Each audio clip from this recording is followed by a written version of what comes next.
burrice expressa, Sim. articulada dessa forma. E a gente veio para cá falando no carro um pouco sobre isso, como isso está te afetando pessoalmente. Sim. Como isso tem te afetado, aí sim, no Me afeta seu muito. coração, nas suas emoções e tal. Como está a sua cabeça em relação a essa super exposição que você tem? E depois a gente segue falando sobre como essa dinâmica de rede começa a mudar um pouco a forma como as pessoas Sim. pensam e sentem de fato. Primeiro eu quero, de fato, dizer, eu busco cada vez mais dar dar ao meu mandato um formato de rede e que ele se expresse na forma de redes, na verdade, né? Eu tenho um conselho do mandato, um conselho social do mandato, que se reúne presencialmente, mas também está articulado virtualmente, digamos assim, num ambiente virtual. E esse conselho, rapidamente, ele influi Ele é um conselho consultivo. fortemente nas suas pautas? Ele é um conselho consultivo. Tá. Eu presto contas ao conselho e recebo demandas do conselho. E o conselho opina sobre posições que eu tomo. Né? Claro que de uma maneira bastante dialética. Né? Havia pessoas no conselho que eram a favor da redução da maioridade penal. E eu tive que pedagogicamente convencê-las do contrário na reunião presencial e apresentar os argumentos de por que eles não podiam ser a favor. Então, eu estou articulado, eu tenho um conselho, eu estou presente nas redes sociais e eu estou ligado a outras redes, como a RAPS, que é a Rede de Ação pela Sustentabilidade. Eu sou um líder RAPS, e estou ligado à RTP, que é a Rede de Transformação Pública. E tem uma relação muito boa com o Fora do Eixo, tem uma relação muito boa com o Fluxo, quer dizer, eu procuro operar em rede mesmo. Claro. De fato, eu sou um professor de teoria da comunicação, a minha formação é em comunicação, o meu mestrado, embora seja na área dos estudos culturais, entra muito a dimensão da comunicação. Eu sou um cara que gosta das redes sociais, gosto das novas tecnologias, sou um jornalista, domino bem a palavra. Né? Depende muito dessas redes, inclusive, para ter força política. Dependo. Eu dependi das redes para me eleger e dependo das redes para atuar politicamente. Porque o que me parece assim, como você tem muita dificuldade, eu sinto isso, e não sou sua, de muita gente, assim, porque você é um progressista claro e declarado e radical em muitos aspectos. Sim. É muito difícil você passar os projetos. Sim. Mas é muito mais importante, talvez muito mais impactante o que você faz, como você pauta a sociedade. Mais do que, de fato, eu acho mais relevante. Eu acho mais relevante. E você depende dessas redes. Sim. Mas é isso, mas assim, ela tem esse dark side, assim, essa coisa... Tem sim, eu ia chegar lá. Então, primeiro explicar por que eu opero tão facilmente nas redes e, de fato, eu cubro o Congresso porque eu sou jornalista e nunca deixei de ser. Então, ao mesmo tempo que eu estou lá como parlamentar eleito, eu continuo jornalista e essa expertise está comigo e as pessoas gostam de ser informadas da maneira como eu informo elas. As redes sociais, a internet de maneira geral, para usar a metáfora do Pierre Levy, é um dilúvio. Um dilúvio de informação. Então, nesse dilúvio, você precisa de uma arca ou, como diz Gilberto Gil, volto a ele, uma jangada, um barco que veleje. Então, os meus perfis nas redes sociais funcionam como uma jangada, um barco para as pessoas velejarem na infomaré. Eu dou a elas essa organização. Agora, claro, quando eu faço isso, eu enfrento preconceitos que estão internalizados pelos usuários da rede. O Brasil é um dos países com o maior número de pessoas, com o maior número de usuários de redes sociais e de internet. São pessoas que não tiveram acesso ou tiveram acesso a uma educação formal precária, que não permitiu que elas se formassem cidadãos ou cidadãs críticos, com a habilidade de ler criticamente o mundo. São pessoas que, apesar de terem frequentado a escola formal ou mesmo a universidade, não desconstruíram preconceitos, né? Preconceitos anti-homossexuais, preconceitos motivados pela raça, pela etnia, preconceitos em relação aos povos indígenas, preconceitos em relação à sexualidade, preconceitos em relação à política. Essas pessoas que não tiveram a chance de desconstruir esses preconceitos estão plugadas, são usuários das redes sociais. Elas têm agora diante de si uma tribuna e microfones. Então elas vão expressar a sua opinião. E a minha agenda, ela é anti-preconceito. A minha agenda, ela depende do enfrentamento de preconceitos. Como é que eu vou propor legalização da maconha se eu não enfrentar o preconceito das pessoas em relação ao maconheiro e em relação às drogas? Se eu não entrar, se eu Claro. se eu não trabalhar a distinção e dizer para elas, olha, Rivotril é droga.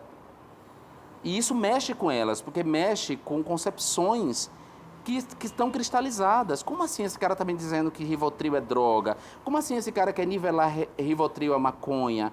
A vida inteira eu ouvi dizer que quando fumava maconha, uma pessoa fumava maconha, ela matava a outra, ou ela roubava. Como é que ele está me dizendo o contrário disso? Eu sempre ouvi que ser homossexual era tá fadado a um destino imperfeito. Ser homossexual é uma desgraça. Como é que esse cara vem dizer para mim que ser homossexual é bacana? E aí, Bruno, essa pessoa quando ouve isso, ela não diz assim, poxa, vou ouvir o que esse cara tem a dizer. Muita gente faz isso. Bacana, fico feliz com isso e esse é o meu papel.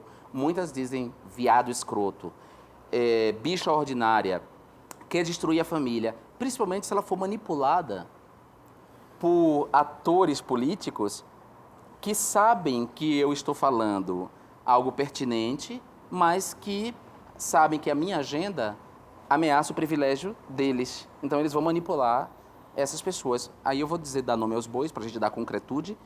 A boa parte das igrejas neopentecostais fazem isso, por exemplo. Elas empreendem uma campanha difamatória contra mim nas redes sociais, querendo me transformar em inimigo público, porque a minha agenda ameaça o privilégio delas. Mas você não respondeu minha pergunta Refaça. original. Qual é? Que é... Porque tem uma diferença entre enfrentar os preconceitos politicamente de uma forma clássica, é sempre difícil, você vai enfrentar uma resistência muito grande, começa com uma causa minoritária mesmo, Sim. Você precisa explicar, é uma luta difícil. Sim. Glória, muitas vezes. Mas o ponto é que na rede se torna uma coisa muito pessoal. Sim. E o ataque começa a se tornar uma coisa 24 horas por dia. Claro. Eu te conheço e vejo que assim, eu sou assim também. Muita gente que está vendo é assim também. Você está com o seu smartphone, você está vendo o tempo inteiro. Não tem descanso. Não tem momento. Você perguntou como isso me afeta? Como isso te afeta? Como você afeta emocionalmente. Não, claro. Bruno, olha, a primeira vez que eu ouvi um insulto na vida, eu tinha 6 anos. Viado. Eu não sabia o que era ser viado. Quantos anos? 6 anos. 6 anos. 6 anos. Chegaram de viado com 6 anos. De viado, aos 6 anos de idade. Eu era uma criança e eu ouvi o primeiro insulto na vida, viado. Eu não sabia o que era ser viado, mas eu entendi que eu não deveria ser viado, porque ser viado me colocava vulnerável ao xiste, ao riso, ao escárnio e à ameaça de violência física. Então você pode imaginar o que é para uma pessoa se formar sujeito sob esse horizonte de ofensas e de injúrias. Em algum momento ela tem que se proteger, ela tem que criar uma blindagem, uma couraça em que isso não mais afete ela. Nós, gays, lésbicas, transexuais, ou as pessoas de pele preta nesse país racista, elas têm que, de alguma medida, criar essa proteção. Então, ela tem que ter uma relação com o insulto, uma outra relação com o insulto que as outras não têm. Você tem que ou desconstruir o insulto e ouvi-los e fazer ouvidos moucos, ou você tem que criar uma resistência subjetiva tão grande que, quando você ouve, você diz assim, ok, mas isso não é verdade. Isso não corresponde à verdade, eu não sou isso que as pessoas estão dizendo. Então, isso me deu um aparato subjetivo para tolerar hoje todo o ódio que se deposita contra mim. E preconceito, você falou a palavra burrice, eu gosto dessa palavra. A Márcia Tiburi... Você usa essa palavra. Eu uso essa palavra. É difícil ver um político falando assim, sou burro. E tem que usar, tem que usar. A Márcia Tiburi, a filósofa Márcia Tiburi, eu escrevi o prefácio do novo livro dela, que se chama Como Conversar com um Fascista. É uma pergunta que ela faz. E a Márcia é a primeira... Porque a Hannah Arendt tratou, Adorno tratou, mas nenhum deu nome à palavra. Eles buscaram sinônimos ou expressões equivalentes. Eles nunca usaram a palavra burrice. A Márcia é a primeira que vai usar a palavra e tratar dessa categoria moral. Filosoficamente. Filosoficamente, quer dizer, é uma filosofia da burrice. A Hannah Arendt fez isso sem dar nome. E a Hannah Arendt vai tratar do papel da burrice na consumação do Holocausto. Quer dizer, a violência nazista, a violência fascista tem a ver com a burrice, tem a ver com a ausência do pensamento, tem a ver com o fato das pessoas se recusarem a ouvir argumentos, a pensar. E por isso eu uso essa palavra e vou usar sempre. Preconceito é burrice e nós precisamos enfrentá-lo, mesmo que as pessoas se sintam, num primeiro momento, ofendidas com essa palavra. Mas é burrice, sim. E a burrice, ela produz coisas terríveis. Ela produziu, por exemplo, o assassinato, o linchamento de uma mulher no Guarujá. Vidas humanas se perdem por causa desse comportamento, porque as pessoas se recusam a pensar, a ouvir argumentos. O mundo acaba por causa da burrice. Da burrice, exatamente. Eu acho mesmo. É isso, a burrice é um problema. A burrice é a morte do pensamento, sabe? É a cristalização de preconceitos, cara. A gente tem que enfrentar isso. E ela tem um problema intrínseco da burrice, que eu acho, que é... Se você é burro, verdadeiramente burro, assim, você está pego em você, você não tem um instrumento para perceber isso. Claro. Você não tem um instrumento crítico para entender que você é burro. Porque você é burro. É isso. Agora, é óbvio, eu sou afetado quando eu vejo uma pessoa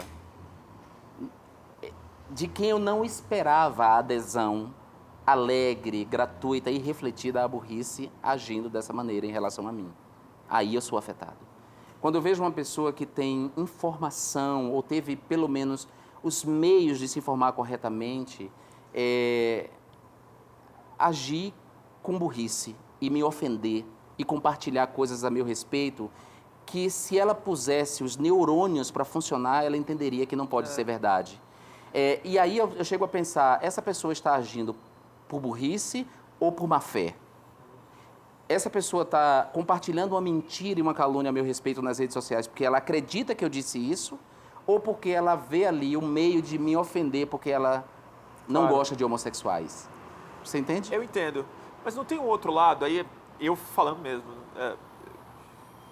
eu sinto isso, que o hiperfluxo de comunicação, a hiperinteratividade, o excesso de abordagens, seja uma ofensiva, seja um insulto, seja burrice, seja uma piada, seja exposição, seja like, compartilhamento, o holofote que nunca apaga, que a rede social te coloca especialmente. Sim. Isso não te afeta, isso não cansa de alguma forma?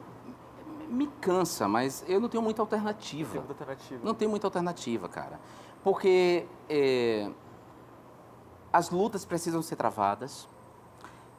Não se trata de uma questão pessoal, se trata de vidas humanas, da vida de pessoas.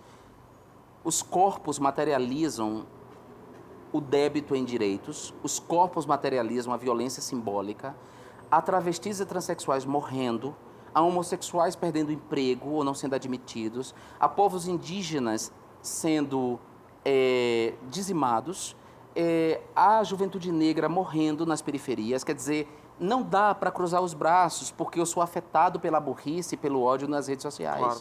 Não tem muita alternativa. E se as redes sociais são hoje um campo importante para se travar essas lutas, eu não posso recuar, ainda que a permanente exposição, o holofote que nunca desliga, me canse como pessoa, como indivíduo. É claro, tem um momento que eu queria recuar, tem um momento que eu queria silêncio e solidão. Que você escreve mesmo nas suas redes, né? Não é... Sou eu que escrevo. Eu não estou terceirizando, sou eu. Porque tem a ver com minha vida, né, Bruno? E como estão os seus planos? Sei que você está no começo do mandato. Como estão os seus planos políticos? Você tem uma estratégia, um plano além da Câmara? Voltar para a vida civil? Bruno, virar senador? Cada